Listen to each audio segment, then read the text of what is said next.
Hello everyone. तो हम आज बात करते हैं आज टॉपिक के ऊपर। जो आज का टॉपिक क्या बोलता है, दैट इज़ पोएट्री। देखिए अब हम अगर पोएट्री की बात करते हैं तो क्यों इम्पोर्टेंट है, इसकी क्या इम्पोर्टेंट है, तो सबसे पहले हम उसकी बात करते हैं।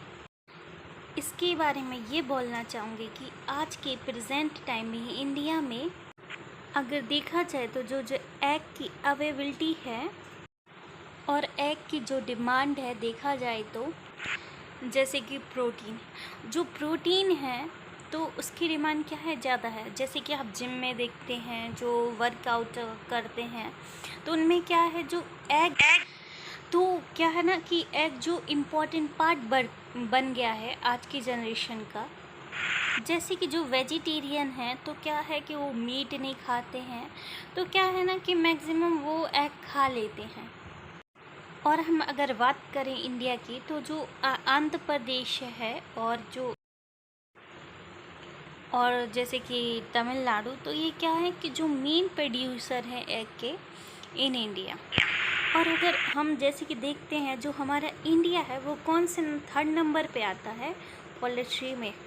ओवरऑल वर्ल्ड में जो इंडिया की रैंक है वो थर्ड नंबर पे है पोल्ट्री में। अगर हम इसको देखते हैं तो आने वाले समय में ये फर्स्ट नंबर पे भी आ सकती है। लेकिन सबसे बड़ी प्रॉब्लम क्या आती है, जो पोल्ट्री को रेयर करने में जो उसके अंदर डिसीज़ होती हैं वो क्या होती हैं, बहुत हार्मफुल होती हैं। तो वो क्या है जो काफ़ी हद तक इफ़ेक्ट डालते हैं फार्मर की इकोनॉमिक के ऊपर। अगर हम फार्मर की इनकम को डबल करने की बात करें तो उसमें मेन पार्ट रहता है फिशरी का, पोल्ट्री का, इन सब के क्या है तो मेन पार्ट रहता है इनकम को डबल करने का फार्मर को। तो सबसे पहले हम देखते हैं पोल्ट्री डिसीज़ेस। पोल्ट्री डिसीज़ेस का मतलब क्या होता है कि भाई कोई भी, तो सिंपली डिसीज़ का मतलब क्या होता है कि जहाँ पर तीन चीज़ें प्रेजेंट होती हैं तभी वहाँ पर डिसीज़ ऑकर होगी। तो डिसीज़ क्या एक कॉमन टर्म है, जैसे कि कंडीशंस होती है जिससे होती है, जैसे कि इन्फेक्शन हो गया, वीकनेस हो गई, इन्वायरमेंटल स्ट्रेस हो गया। तो सिंपली ये क्या होती है, इससे हमारी डिसीज़ होती हैं। तो defined as a specific group of sign और symbol. Disease prevent affected animal from functioning normally. Health is overall condition in animal at a given time. Disease causes this condition to weaken. This can result in poor productivity and reduced quality of affected animal. It could even lead to the death, loss one of all of the word in the flock. तो disease क्या है कि जो उसकी health होती है तो ख़राब हो जाती हैं, जो उसकी हेल्थ को क्या करती है, डिफेक्ट करती है, जिसके कारण उसकी डेथ भी पॉसिबिलिटी हो जाती है। और जो डिसीज़ है उसको हम किस किस तरह से कैटेगराइज कर सकते हैं, जैसे कि genetic, mechanics, toxic, nutritional. Affected diseases are caused by जो इन्फेक्टेड डिसीज़ होती है वो किससे होती है, जैसे कि वायरस हो गया, बैक्टीरिया हो गया, फंगल।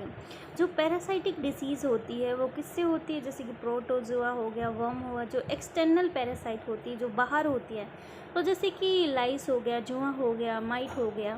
तो इन सब से क्या होती है, डिसीज़ होती है।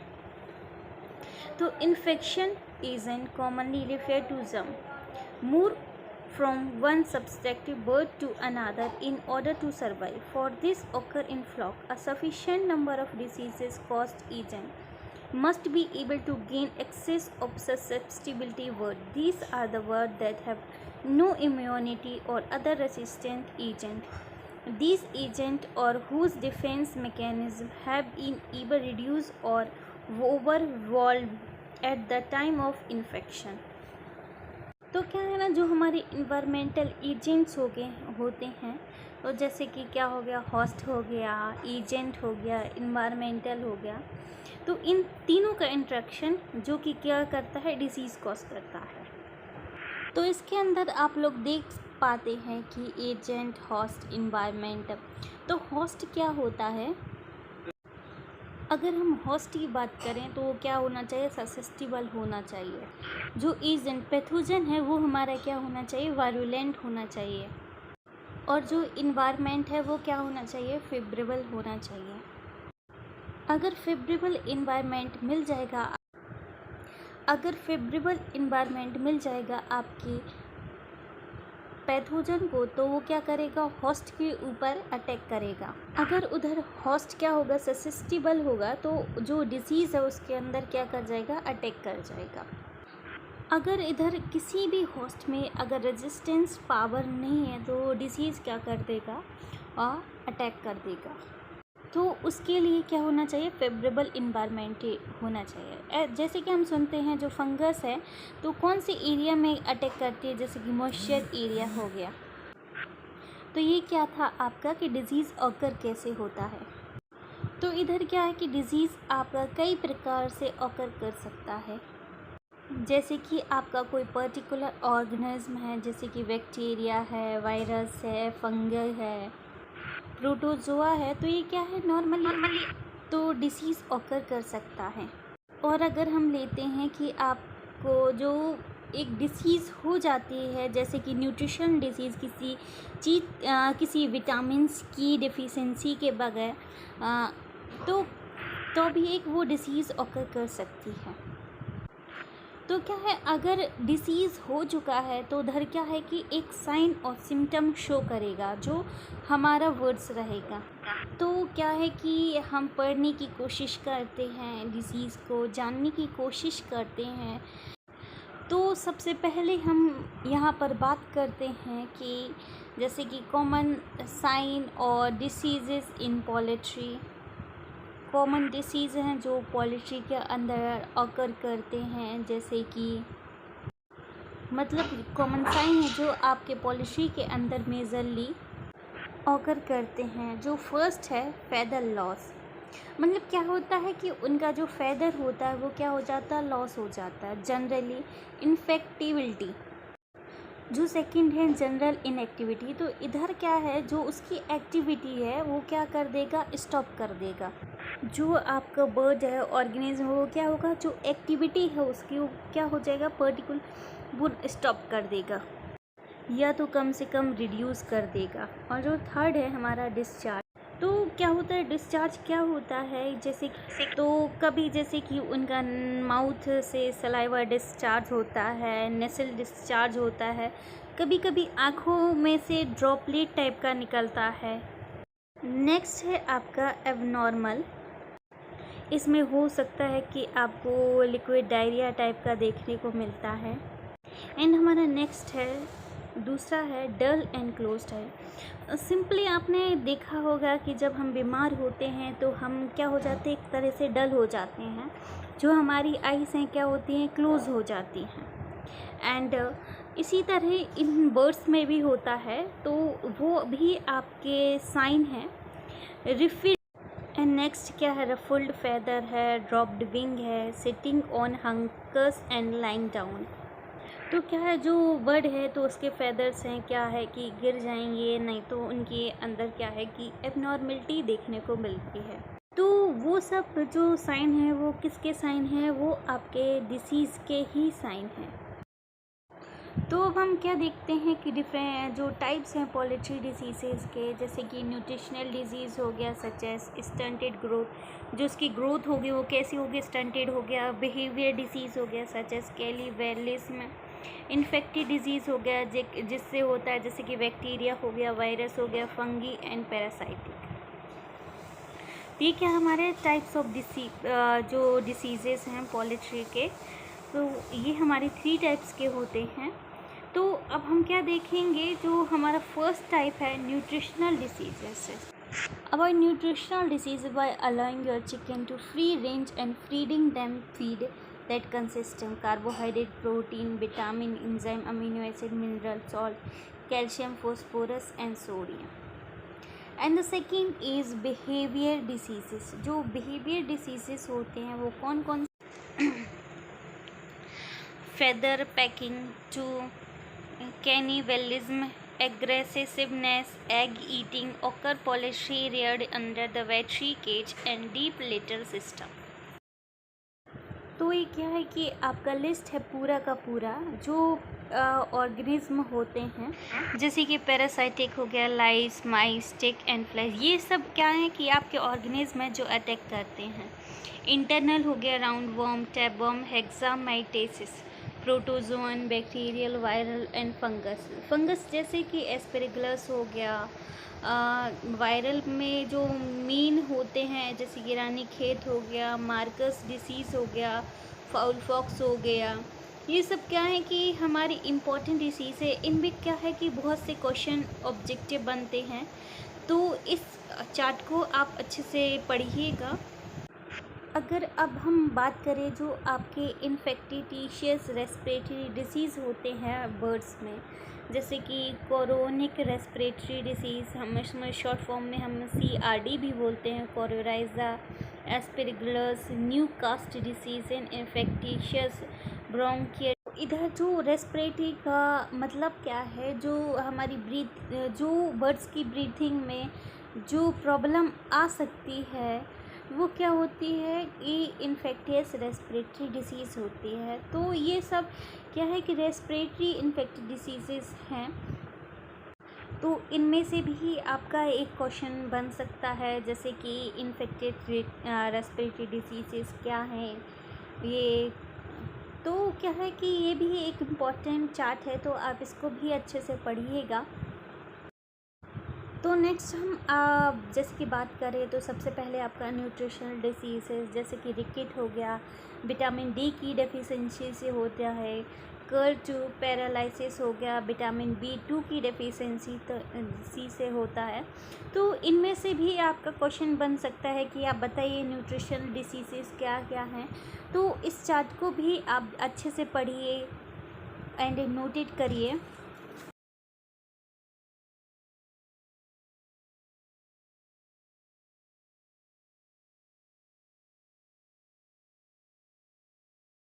इन्फेक्टिशियस कोरोराइजा। तो जो पहला हम इधर डिस्कस करेंगे, नॉर्मली आपके 4 से 5 जो मेन डिसीज़ेस हैं। तो फर्स्ट क्या है, इन्फेक्टियस कोरोराइजा। ये जो 4-5 डिसीज़ेस हैं ये क्या है कि काफ़ी कॉमन हैं और काफ़ी एग्ज़ाम में पूछे जा सकते हैं। तो हम देखते हैं कि जो इन्फेक्टियस कोरोराइजा है वो क्या है। It is respiratory disease. ये जो इन्फेक्टिव कोरोराइजा वो क्या है, रेस्पिरेटरी डिसीज़ेस किससे होती है, जैसे हीमोफीलिया हो गया, गैलिनेरम हो गया, जम negative non motel bacteria.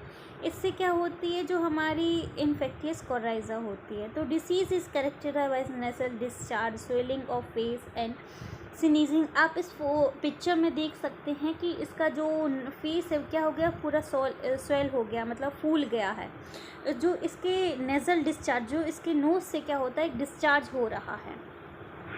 A lesson including inflammatory nasal passage and sinuses, discharge of yellow mucus and chesy exudate and with cavity। तो इसका मतलब क्या होता है कि जो इसका नेसल डिस्चार्ज है आपको देखने को मिलेगा in the form of yellow mucus in with the nose. All in, all out rearing and keeping young bird flock away from older flock is one of the control। तो इसका मतलब क्या है, जो all in all out method होता है तो वो क्या है कि उसके द्वारा हम क्या है कि इस इन्फेक्शन को क्या कर सकते हैं, कंट्रोल कर सकते हैं। नेक्स्ट हम अगर बात करें तो अगर हम इस फ्लो चार्ट को देखते हैं तो क्या एक स्मॉल ट्रिक है जो वायरस डिसीज़ेस को हम इजीली लर्न कर सकते हैं। तो इसमें हमने आपको पहले ही बताया था, म्यूकस डिस्चार्ज होगा, जो कॉम है वो पर्पल ब्लू कलर का हो जाएगा। वाइट जो हेयर क्या हो जाएंगे, लॉस हो जाएंगे। इधर आप देख सकते हैं जो नेक्स्ट है हमारा एवियन इन्फ्लुएंजा है। एक ये क्या है, कॉमन है और इम्पॉर्टेंट जो डिसीज़ है, इसको हम बर्ड फ्लू के नाम से भी जानते हैं। जो तो ये है क्या है, जो हमारा एवियन इन्फ्लुएंजा वायरस है इसके द्वारा होता है। This virus occur naturally in bird, wild bird of all types carry these virus in their intestine। but in most cases net get sick from that। तो ये वायरस क्या है, हम नेचुरली जो बर्ड होती हैं, नेचुरली हम बर्ड्स में देख सकते हैं, जैसे कि वाइल्ड बर्ड्स हो गई हैं। ये क्या है वायरस जो जो क्या है कि मोस्ट केसेस में जो बर्ड को क्या कर देता है, बीमार कर देता है।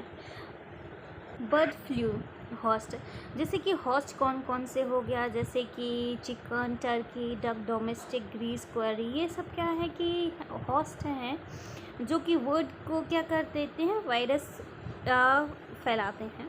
Aquatic bird particularly duck consist of natural reserve and avian influenza virus. तो क्या है जो इसके कॉमन सिस्टम हैं, जैसे कि एनर्जी कम हो जाना, जिसका जो हेड है वो स्वेल कर जाना, जो कॉम है उसका वेटलेस एग है वो पर्पल कलर का हो जाना।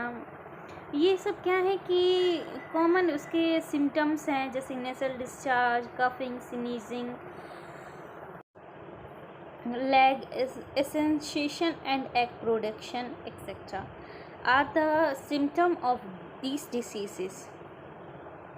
आप इस पिक्चर में भी देख पा रहे हैं, जो नज़ल है पर्पल कलर का हो गया है, जो उसका जो नसल है वो डिस्चार्ज हो रहा है, कॉम पर्पल कलर का हो गया है। एंड द नेक्स्ट हम डिसीज़ पढ़ते हैं, क्या है कि हमारी इम्पोर्टेंट डिसीज़ है न्यूकास्ट डिसीज़। न्यूकास्ट डिसीज़ कॉस्ड बाय जो ये किससे होती है, पैराडॉक्सो वायरस। ये क्या एक वायरस है, APMB1 transmission. Newcastle disease virus is highly categorize through infected dropping and respiratory discharge between bird. ये भी हम हाईली कैटेगराइज करते हैं, जैसे कि ड्रॉपिंग हो और respiratory discharge. Spread between farm in by infected equipment, truck, personal and wild bird और एयर। तो ये डिसीज़ है स्प्रेड मेनली कैसे होती है, जैसे कि हमारा कोई इक्विपमेंट हो गया हम यूज़ करते हैं, जो हमारे ट्रक होते हैं, पर्सनल एंड वाइल्ड बर्ड्स होती हैं, एयर के थ्रू भी ये क्या हो सकता है, स्प्रेड हो सकती हैं। है कि एक फार्म से दूसरी फार्म में इस तरह से जा सकता है। सिंपल सी बात है कि ट्रक से भी जा सकता है, एयर के थ्रू भी जा सकता है। अगर हम बात करें तो इंक्यूबेशन पीरियड इसका कितना है, 3 से 6 दिन का है। और अगर हम स्पीशीज़ की बात करें तो चिकन और टर्की हो गया। अगर इसके सिम्टम्स देखें तो highly pathogenic strain, Andy causes mortality with depression and death within 3 to 5 days. तो ये क्या है, इसकी डेथ क्या हो जाती है, 3 to 5 डेज में हो जाती है। ये highly mortality with depression affected chicken to not always exhibit respiratory और nervous system. Mesogenic strain causes typically sign of respiratory distress. Simply क्या है, इस डिसीज़ के अंदर ये क्वेश्चन कई बार पूछा गया है, एग्ज़ाम में भी आया है। तो इसके अंदर क्या होता है, तो मेनली जो है ट्विस्टेड नेक, इसकी क्या है कि जो नेक है, आप इस पिक्चर में भी देख सकते हैं कि इसकी नेक क्या हो गई है, बिल्कुल ट्विस्ट हो गई है। Are the main sign of this disease. Drop in egg production, जो एग का प्रोडक्शन है क्या 30 to 50% से ड्रॉप हो जाता है, कम हो जाता है। Returning to normal level in 2-3 week observed. Beside also egg shell quality will be affected. जो एग शेल है उसकी क्वालिटी क्या हो जाती है, अफेक्ट हो जाती है। और लूज कलर, थिन, जो एग का जो हार्ड कवर होता है वो क्या हो जाता है, थिन हो जाता है। इस पिक्चर में आप क्लियरली देख सकते हैं कि जो इसकी नेक है वो क्या हो जाए, ट्विस्ट हो गई, मतलब मुड़ गई है। एंड देखें हम नेक्स्ट देखें तो हमारा कौन सा है, मैरिक डिसीज़। तो Marek disease is caused by, Marek disease में जो मोस्ट कॉमन सिम्टम है कि ये देखिए आप, जो इसके पैर हैं तो क्या हो जाते हैं, आपको स्ट्रेट देखने को मिलते हैं। आप इस पिक्चर में देख सकते हैं जो इसके पैर हैं वो क्या है कि फ्रंट में है, मतलब एक पीछे साइड को है तो एक आगे साइड को है, अपोजिट साइड है। तो ये कॉज्ड बाय अल्फा पेरिक्स वायरस। स्पीसीज़ जो इफ़ेक्ट होती हैं जैसे कि चिकन हो गया, टर्की हो गया, ये सब क्या होती हैं, जो चिकन होती हैं जो अफेक्ट होती हैं इस वायरस से, जैसे कि क्या है, वेट लॉस हो जाना, may exit some form of parasite. जो मेन इसका जो सिम्टम है, जैसे कि हमने आपको पहले भी बताया था, involvement causes bird to lie on it side with one leg stretched forward and other backward. तो ये क्या है कि मेन उसका जो सिम्टम है, when gizzard nerve is involved, the bird will have a very small gizzard and intestine will waste away. Acute marked diseases, aptecum and a susceptible or unvaccinated flock, causing depression, paralysis, mortality and lymphomatous inflammation. Numerous multiple organ sublingual infection result in impaired immune response. SMDV causes a lytic infection in lymphocyte. Mortality usually occur between 10 and to 20 week of age and can reach 50 in was vaccinated flock. And जो हमारी next diseases होती हैं किससे होती है, protozoa, east हो गया, vitamin E हो गया। जो प्रोटोजोआ होती है वो क्या है कि इसका एग्जाम्पल, मेन एग्जाम्पल क्या है कि coccidiosis by Eimeria protozoan caused body bloody diarrhoea. And जो विटामिन ई की कॉस्ट करता है, डेफिशिएंसी से होता है, तो encephalomalacia, softening of brain tissue in your poultry. तो ये हमने क्या पढ़ी, कॉमन टाइप ऑफ जो मेन टाइप होती है पोलेट्री डिसीज़ेस की। अगर इस वीडियो से आपको कुछ हेल्प मिली हो तो please subscribe this channel and stay tuned with concept and note. Thank you.